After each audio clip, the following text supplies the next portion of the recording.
Ce bulletin vous est présenté par Meubles Éco-Déco, une boutique unique en région où vous trouverez tout pour agrémenter votre décor.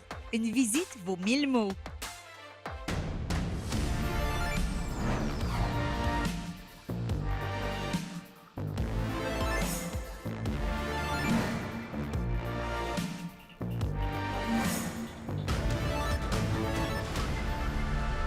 Bon début de soirée, voici vos infos régionales. D'abord, vous l'avez sans doute remarqué, il y a plusieurs avis de disparition de mineurs qui ont été diffusés dans la région ces derniers mois.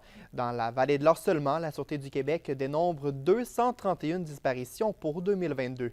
Mélissa Aubert s'est penchée sur la problématique. 10% des avis de disparition de personnes mineures au Québec en 2022 provenaient de la vallée de l'Or selon la Sûreté du Québec. Malgré tout, on compte 39 disparitions en moins comparativement à 2021. Depuis le début de la pandémie, la majorité des disparitions proviennent des centres d'accueil.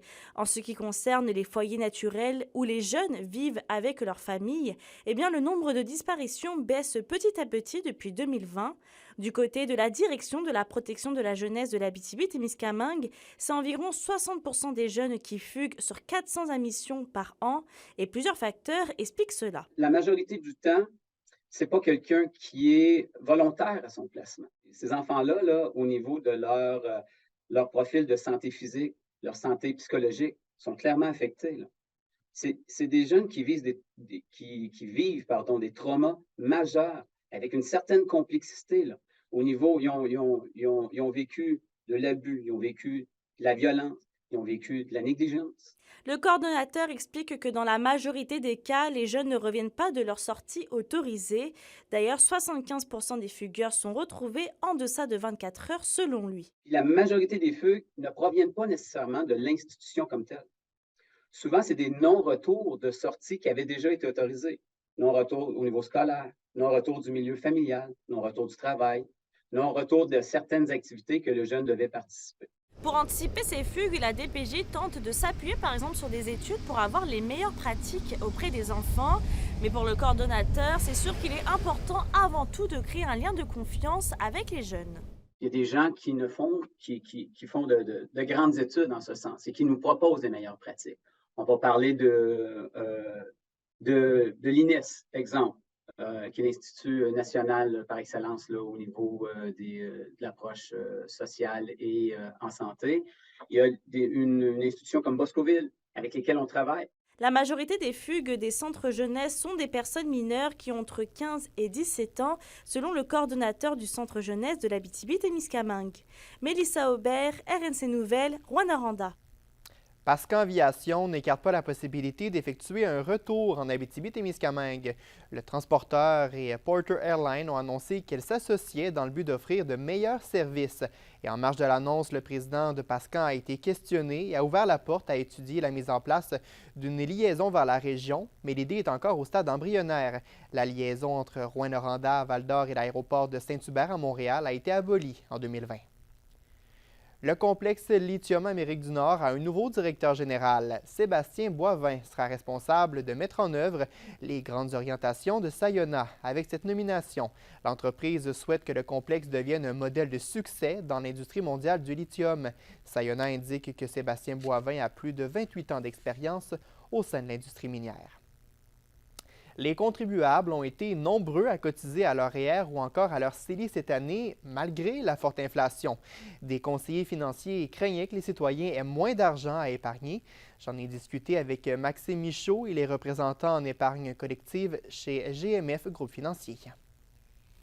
D'abord, on pourrait penser qu'avec l'inflation, les gens ont pu moins cotiser, mais c'est tout le contraire, étonnamment, là, que vous avez remarqué cette année.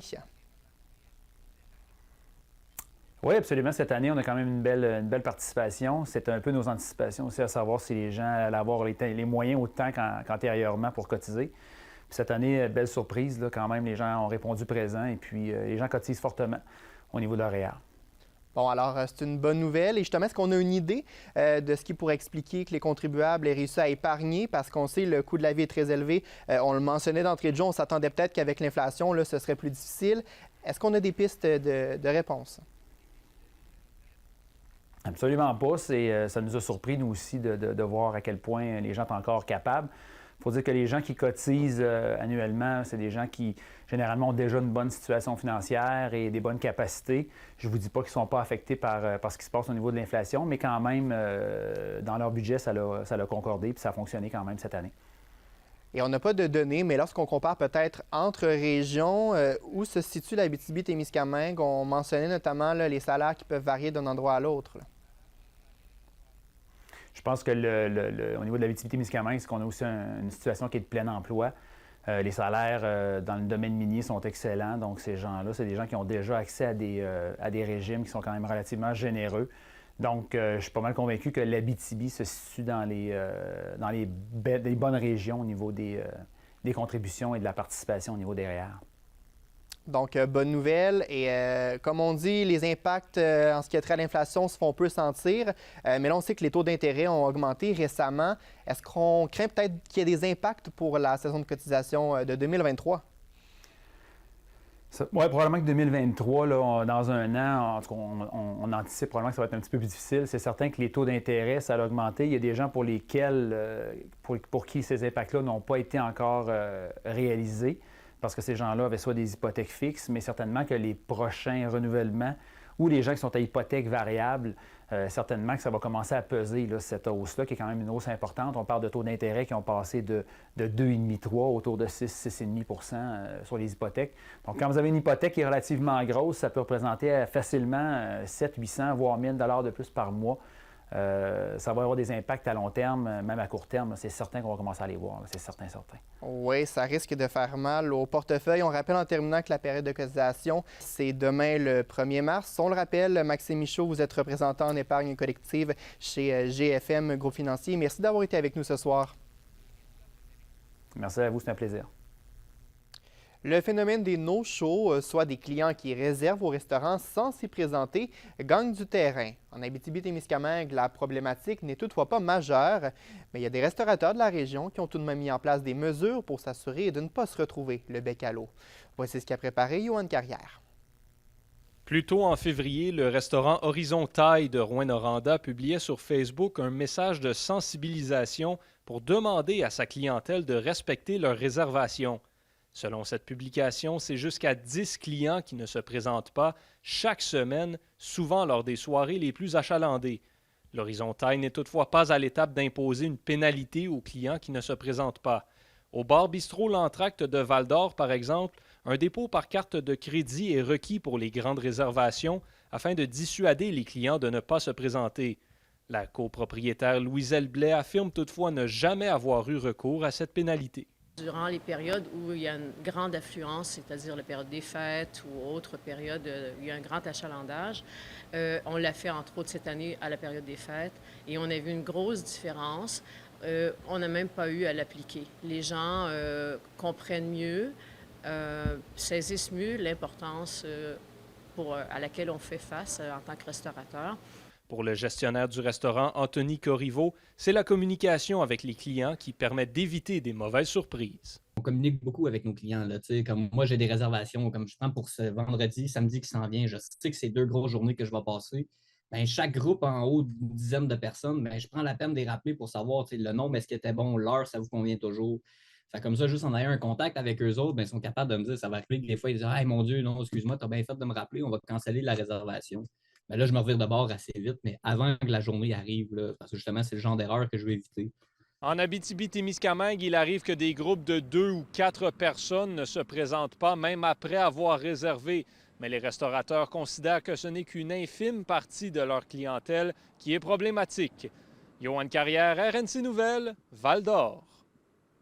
Toujours à Val-d'Or, on revient sur l'eau potable. La députée d'Abitibi-Baie-James, Nunavik-Ioux, Sylvie Bérubé, salue la décision de la Ville de fermer le puits d'appoint qui présentait des taux élevés de composés perfluorés. Elle souligne également que Val-d'Or a entrepris un processus pour identifier la provenance de ces composés, même si Santé Canada n'a émis aucune recommandation à ce sujet. Sylvie Bérubé déplore d'ailleurs qu'aucune réglementation n'est présentement en vigueur. La Sûreté du Québec a tenu une opération de visibilité auprès des motoneigistes samedi dernier. 43 constats d'infraction ont été remis par les policiers sur un total de 673 motoneigistes qui ont été contrôlés. La vitesse, le port du casque étaient notamment ciblés par les policiers. L'événement Tatouage pour la cause sera de retour le 18 mars prochain après une pause forcée en raison de la pandémie. Des séances de tatouage sont prévues à l'école La Source de Rouyn-Noranda. L'événement organisé par la Ressource pour personnes handicapées de l'Abitibi-Témiscamingue, nord du Québec. L'organisme invite les gens de la région à se faire tatouer le logo représentatif de la trisomie 21 en soutien aux personnes qui sont atteintes de ce syndrome. Cette activité se tient en marge de la Journée mondiale de la trisomie 21.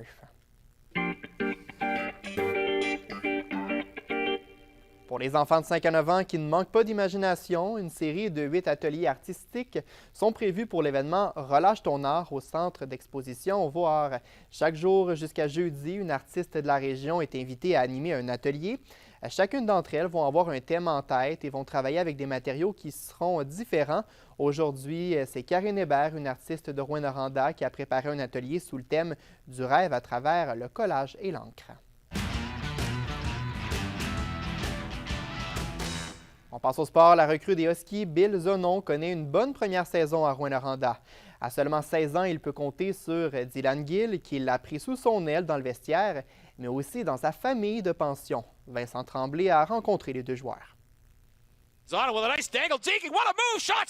Bill Zonon épate la galerie à sa première saison. De sa cuvée en 2022, il est le seul attaquant de la première ronde à n'être disponible qu'au repêchage de la LNH en 2025. Les autres, ils le sont en 2024. Je dirais que le plus gros avantage d'être un late, comme on dit, c'est que j'ai juste plus de temps pour me développer. Mon année de 16 ans, qui est cette année, c'est vraiment une année d'apprentissage pour moi. Arrivé à 15 ans à Rouyn-Noranda, c'est Dylan Gill qui l'a pris sous son aile dans le vestiaire des Huskies. L'espoir du Lightning prend à cœur son rôle de grand frère avec Bill Zonon. Oui, je donnerais ça une comparaison similaire. Quand j'étais 16 ans, j'avais un joueur plus vieux ici, Olivier Lucaché. Il a joué un peu ce rôle pour moi, être 20 ans avec l'équipe. Il m'a guidé, donné des suggestions avec l'équipe, puis comment me progresser dans la vie, sur l'école, sur la route, comment digérer toutes les choses comme ça. Alors, je pense que j'ai un rôle similaire comme ça avec Bill. Dylan Gill et Bill Zonon ont développé une complicité qui dépasse l'Arena Glencore. Les deux joueurs sont en pension au même endroit, chez Diane Bégin. C'est sûr que c'est une relation vraiment spéciale avec eux autres. Puis dans l'été passé, ils sont venus me voir alors, chez nous avec ma famille aussi. Alors c'est une relation vraiment spéciale. Puis c'est devenu une deuxième famille pour moi, puis je sens vraiment chez moi ici. Diane est quand même tough par rapport à ces affaires-là. Elle veut que nos chambres soient propres, elle veut que nos vêtements soient lavés, puis tout ça. Puis c'est quelque chose que mes parents aimaient quand ils ont su ça au début, parce qu'ils aiment ça que ça soit rigoureux. Puis c'est juste pour le meilleur, ça va m'améliorer en tant que personne. Diane Bégin est famille de pension depuis 6 ans et selon elle, le rôle des familles est primordial dans le succès des équipes. Je considère comme les familles de pension comme la colonne vertébrale d'un club. Si on ne serait pas là, le club ne se tiendrait pas debout. Fait qu'on est la colonne vertébrale. C'est vraiment nous qui prenons soin des joueurs, puis c'est nous qui sont là. C'est ceux qui parlent avec leurs parents. Mais quand ça va pas bien, quand là, ils ont perdu, puis là, ils sont... C'est nous autres qui est là avec eux autres, puis qui les écoutent, puis qui, des fois, ils ont envie de nous parler, des fois non, mais à un moment donné, c'est nous qui est là en présentiel. Vincent Tremblay, RNC Nouvelles, Rouyn-Noranda. Météo maintenant, il fallait ressortir le balai à neige ce matin et gardez-le pas trop loin ces prochaines heures parce que ce soir, il y a 60 % de probabilité d'averse de neige pour l'Abitibi et 40 % pour le Témiscamingue. Ce sera généralement nuageux, minimum de -11 pour l'ensemble de la région. Demain, il faudra profiter des quelques rayons de soleil en avant-midi parce que les nuages vont gagner du terrain par la suite, maximum de -2, mais on aura un refroidissement éolien de -16 le matin, tant en Abitibi qu'au Témiscamingue. Et un aperçu pour jeudi, des nuages. Le thermomètre devrait afficher un maximum de -7 partout. La douceur va se poursuivre pour un bon moment. Alors à ceux qui sont en relâche cette semaine, disons que c'est vraiment parfait pour en profiter. On ne pourrait pas espérer mieux. C'était vos infos régionales. Je vous donne rendez-vous demain. Excellente soirée à notre antenne.